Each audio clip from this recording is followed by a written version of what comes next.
बिस्मिल्लाहिर्रहमानिर्रहीम, अस्सलाम वालेकुम जी। मेरा नाम ज़ीशान नूर है। फैसल तारड़ साहब मेरे साथ मौजूद हैं। दो बहुत अहम डेवलपमेंट्स हैं जिसके ऊपर बात करनी है। एक तो 9 मई के एक और मुकदमे का तफसीली फ़ैसला इंसदाद दहशतगर्दी की अदालत लाहौर से सुनाया गया है। उसके अंदर जो बातें की गई हैं ये वही बातें हैं जो आज से 2.5 साल पहले पाकिस्तान तहरीक इंसाफ कहती रही, लेकिन अदलिया को नज़र नहीं आया। 2.5 साल लोगों को पाबंद सलासा रखा गया। बिल आखिर अब फैसले के अंदर वही तमाम चीज़ें लिखी गई हैं कि जी इन बुनियाद के ऊपर हम फ़लाँ को बरी कर रहे हैं, इस बुनियाद के ऊपर हम फ़लाँ को बरी कर रहे हैं। हालांकि यही सारी चीज़ें 2.5 साल कबल से वकला पिटते रहे, लीडरशिप पिटती रही, लेकिन अदालतों ने नहीं सुना। इस फैसले के बाद इंसदाद दहशतगर्दी की अदालतों का एक नया चेहरा जो सामने आया उसके पर बात करेंगे। और दूसरी, सैलाब में गिरे हुए लोगों के लिए एक रिलीफ का ऐलान किया वज़ीर-ए-आज़म शहबाज शरीफ ने, और उसमें उन्होंने कहा कि जी हम जो बिजली के बिल हैं सैलाब ज़दगान के, उसको हम माफ़ करने का सोच रहे हैं, लेकिन हमें उससे पहले IMF से इजाज़त लेना पड़ेगी। और उन्होंने अपनी फ़ाइनेंस डिवीज़न को ये हिदायत जारी कर दी है कि आप इसके ऊपर IMF से बातचीत करें। क्या बाकी तमाम अय्याशियों के ऊपर, बाकी तमाम ख़र्चों के ऊपर हुकूमत IMF से पूछती है या नहीं पूछती, इसके ऊपर भी टेक लेंगे फैसल साहब की। फैसल साहब, आज 9 मई के एक और मुकदमे का फ़ैसला इंसदाद दहशतगर्दी अदालत लाहौर से सुनाया गया, जिसमें शाह महमूद कुरैशी को बिलाखिर बरी करार दिया गया, चंद एक और लोगों को बरी करार दिया गया, जबकि कुछ ऐसे लोग जो मौजूद भी नहीं थे मौके के ऊपर, उन्हें सज़ाएँ सुनाई गई। उनमें 5 तो वो हैं ना मुसलसल, जिन्हें थोक के हिसाब से सज़ाएँ सुनाई जाती रही हैं। उनमें उमर सरफराज चीमा है, मियाँ महमूद रशीद हैं, इजाज़ चौधरी हैं, डॉक्टर यास्मीन राशिद हैं, और इसमें खतीजा शाह को भी 5 साल कैद की सज़ा सुनाई गई है। इसके ऊपर क्या टेक है आपका? पाकिस्तान तहरीक इंसाफ तो ये बड़े अरसे से बात करती आ रही थी कि 9 मई के ऊपर कमीशन बनना चाहिए, लेकिन ATC कोर्ट्स के अंदर मुकदमात ज़ेर समात रहे, और अब जिस तरीके से गुज़श्ता 2 महीनों में फ़ैसले आ रहे हैं और थोक के हिसाब से 10-10 साल कैद की सज़ाएँ सुनाई जा रही हैं, इससे अदलिया का क्या इमेज बिल्ड हो रहा है? इसके ऊपर अपनी टेक दीजिए प्लीज़। देखें, एक तो अब इस मुल्क के अंदर ये डिबेट ही नहीं करनी चाहिए ना कि अदलिया या अदलिया का इमेज, ये फजूल बातें हैं कि आप करना क्या शुरू कर दें कि अदलिया, इस मुल्क के अंदर कोई अदलिया है और दूसरे नंबर पे उस अदलिया का कोई इमेज है। ये फजूल चीज़ें हैं। तीसरे नंबर पे 9 मई के अंदर कसूरवारों को सजा सुनाई गई, किसको गुनाहगार कहा गया, किसको गुनाहगार नहीं कहा गया, ये भी घसे पिटे टॉपिक है। यानी छोड़ देना, जिस मुल्क के अंदर प्रेस कॉन्फ्रेंस पर माफ़ी मिल जाती हो तो वहाँ पे ये मौजू बार बार छेड़ के ना, ऐसे मतलब लोगों का टाइम ज़ाया करने वाली बात है। सर, जिस मुल्क के अंदर आपकी सबसे बड़ी अदालत ये डिक्लेयर कर दें कि हम सुप्रीम कोर्ट वाले बड़ी अदालत नहीं हैं बल्कि एक फ़ौजी अदालत है, वो बैठकर फैसला करेगी, सिविलियन अदालतें फैसला नहीं कर सकती, तो वहाँ पे अदलिया को बिल्कुल डिस्कस ही नहीं करना चाहिए। अपना दिमाग की दही जो है ना वो बनानी नहीं चाहिए। जी ये शवाहिद थे, ऐसे था, प्रोसिक्यूशन ने ये किया, ये तो सारा फजूल बकवासियात हैं। वक्त का ज़िया है कि कौन सर, अगर ये फैक्ट, अगर हकीकत पर बात की जाए, यानी अगर आप मेरिट पर बात करें, तो ये केस तो बनने ही नहीं थे। ये इस तरह के कितने लोग थे जो जिनका कोई लेना देना ही नहीं था 9 मई से। आप ये कहें, आपको इस चीज़ पे बात करनी चाहिए, इस मौजू पर बात करनी चाहिए कि अल्लाह का शुक्र है, खुदा का शुक्र है कि जज मंजर अली गिल साहब ने एटलीस्ट 2.5 सालों बाद कोई फैसला दे दिया है। यानी सबसे पहले तो ये शुक्र अदा करना चाहिए कि पर्चे हुए, लोग गिरफ्तार हुए, और उन बेचारों को कम से कम, चाहे उनके हक में मिला हुआ चाहे उनके खिलाफ हुआ, कोई फैसला हुआ है। बिल्कुल फैसल साहब, इस केस के अंदर मैं सिर्फ 2 लोगों के मुतल्लिक बात करना चाहूँगा। एक तो शाह महमूद कुरैशी को बरी किया गया और फैसले के अंदर लिखा गया कि उनके जो डिफेंस कौंसल थे उन्होंने जो शवाहिद दिए हैं उसके बुनियाद के ऊपर हम शाह महमूद कुरैशी को बरी करते हैं। अब वो शवाहिद क्या थे? अब उसमें सिर्फ 2 चीज़ें आप देख लें कि शाह महमूद कुरैशी जो हैं वो 7 मई 2023 को कराची के अंदर मौजूद थे। ये सारा पाकिस्तान जानता है। उनकी अहलिया की कोई ट्रीटमेंट थी और आगा खान हॉस्पिटल के अंदर वो वहाँ पर मौजूद थे, और उनकी जो ट्रैवल हिस्ट्री है, उनकी अस्पताल के अंदर मौजूदगी की CCTV फुटेजेस हैं, वो पहले दिन ही मौजूद थी।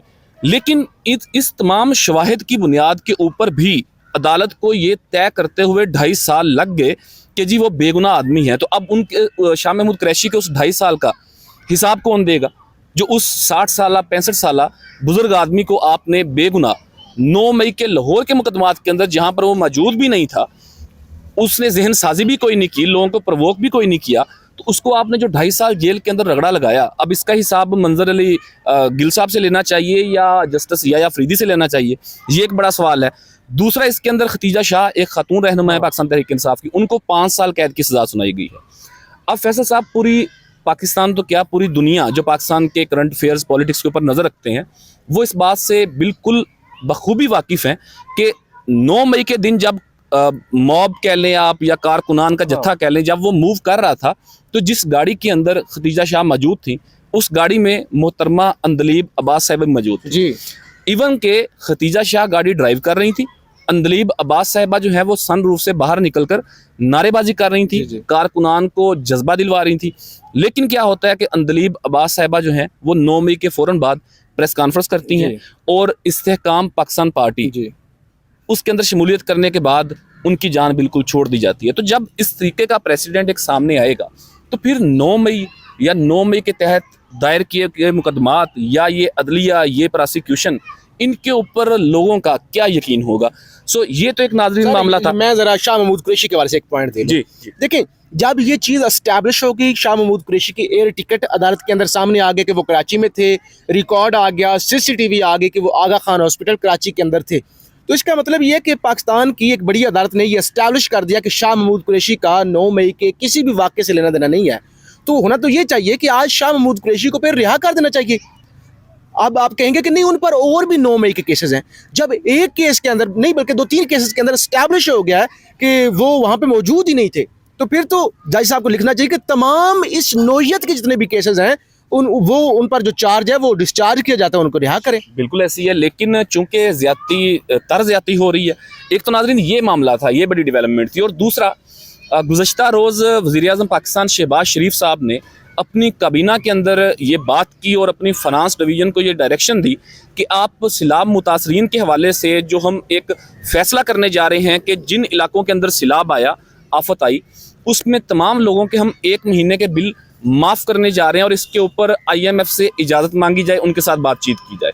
अब नाज़रीन कितनी बेहूदगी है कि हम एक खुद मुख्तार मुल्क अपने आप को कहते हैं, हम एक एटॉमिक पावर कंट्री खुद को कहते हैं कि 52-53 इस्लामी ममालिक में से हम वाहद जो हैं वो एटमी पावर हैं, लेकिन हमारी हैसियत ये है कि एक इतनी बड़ी आफत के अंदर हम अपने पाकिस्तानियों को रिलीफ भी अपनी मर्जी से नहीं दे सकते।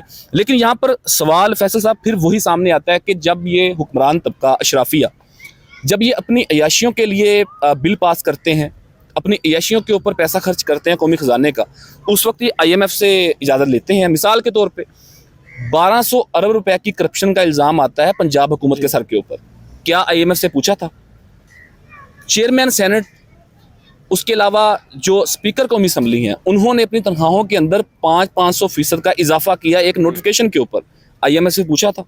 ये 2 दिन कबल फुल कोर्ट के इजलास के बाद जनाब चीफ जस्टिस याह्या खान अफरीदी ने एक लेटर लिख दिया वजारत दाखिला को कि जितने भी रिटायर्ड जजेस हैं उनको और उनकी फैमिलीज को 3-3 पुलिस कांस्टेबल्स जो हैं वो सिक्योरिटी के लिए दी जाए। अहम बात यह है जो मर भी गए हैं उनकी बीवियों को दें, उनकी बीवियों को दिया जाए। और साथ ये भी कहा कि अगर कोई जज साहब फोत हो जाएंगे तो उनका जो कफन दफन के अखराजात होंगे वो भी सरकारी खजाने से दिए जाएंगे। और यार कोई वो लावारिस थोड़ी है, कौमी खजाने से तो कफन दफन के मामला उन लोगों किए जाते हैं कि जिनके आगे पीछे कोई ना हो, लावारिस हो।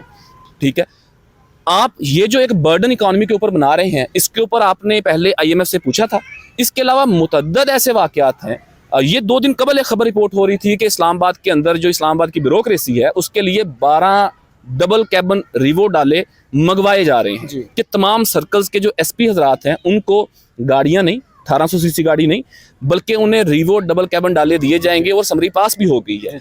घरों की जो रेनोवेशन है उसके लिए वज़रा के घरों पे पैसे लगते हैं, उसके लिए ये लोग IMF से पूछते हैं। अब जब आम आदमी का मसला आ गया है तो ये IMF के गले पड़ रहे हैं कि जी IMF से पूछा जाए। और इसके ऊपर मतीउल्लाह जान साहब ने एक बड़ी अहम और तजवीज़ दे दी है।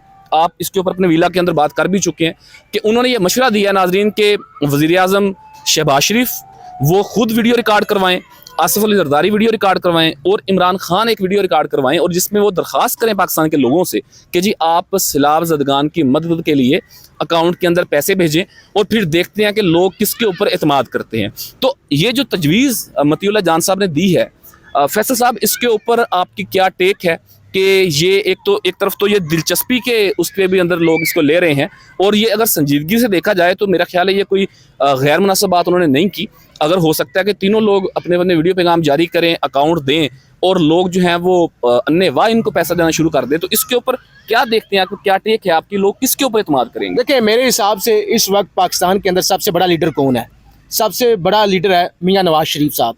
मियां नवाज शरीफ साहब ने इमरान खान, कुछ लोग कहेंगे इमरान खान, देखिए मियां नवाज शरीफ साहब ने इमरान खान साहब जब क्रिकेट खेलते थे उस वक्त उन्होंने सियासत शुरू की, वज़ीर आला बने, वज़ीर ख़जाना बने, पंजाब में 3 दफ़ा वज़ीर आज़म बन गए। नून लीग ये दावा करती है कि नेल्सन मंडेला तो शाही कोई नहीं, उससे बड़े जो लीडर हैं वो मियां नवाज शरीफ साहब हैं। मियां नवाज शरीफ साहब जिधर से गुजर जाएं फिर वो खंबे भी जीत जाया करते हैं। नंबर 1, पीपल्स पार्टी वाले कहते हैं नहीं यार नवाज शरीफ नहीं, हमारी पार्टी भी पुरानी है, हमारे लीडर की जुल्फ़िकार अली भुट्टो साहब की कुर्बानी भी बड़ी है, और फिर जो इस वक्त मौजूदा लीडरशिप है ना उसके अंदर जरदारी, वो एक ना वो फिक्रा बोलते हैं, एक जरदारी सब पर भारी, यानी वो नवाज पर भी भारी, इमरान खान पर भी भारी। दूसरे नंबर पे इमरान खान है, वो जेल में है, उन पर कौन सा गंद नहीं उछाला गया, कौन सा गलीज केस नहीं बनाया गया, कौन सी कोशिश नहीं की गई बदनाम करने की, और अभी कितनी और सजाएं सुनाई जानी है। तो ये एक बड़ी अच्छी तजवीज़ है कि ज़रा बनवाए ना वीडियो, दूध का दूध और पानी का पानी हो, कि ये जो 2/3 मेजोरिटी पार्लियामेंट में लेकर बैठे हुए हैं या ईवान सदर के अंदर बैठे हुए, एक शख्स अडियाला की काल कोठड़ी के अंदर बंद है, तो फिर पता चले कौन पॉपुलर है कौन नहीं है। बिल्कुल जी, सैलाब मुतासिरीन के हवाले फेडरल गवर्नमेंट की और पंजाब गवर्नमेंट की जो गैर संजीदगी है वो तो हम बयान भी करते रहते हैं, आप देखते और सुनते भी रहते हैं, लेकिन कम से कम और कुछ नहीं करना तो मतीउल्लाह जान साहब की इस तजवीज़ के ऊपर कम से कम सोच लें, और अगर अमल हो सकता है तो अमल करके भी देख लें। अपने कीमती फीडबैक से कमेंट सेक्शन के अंदर ज़रूर हमें आगाह कीजिएगा। मुझे और फैसल तारड़ साहब को इजाज़त दीजिए। पाकिस्तान जिंदाबाद।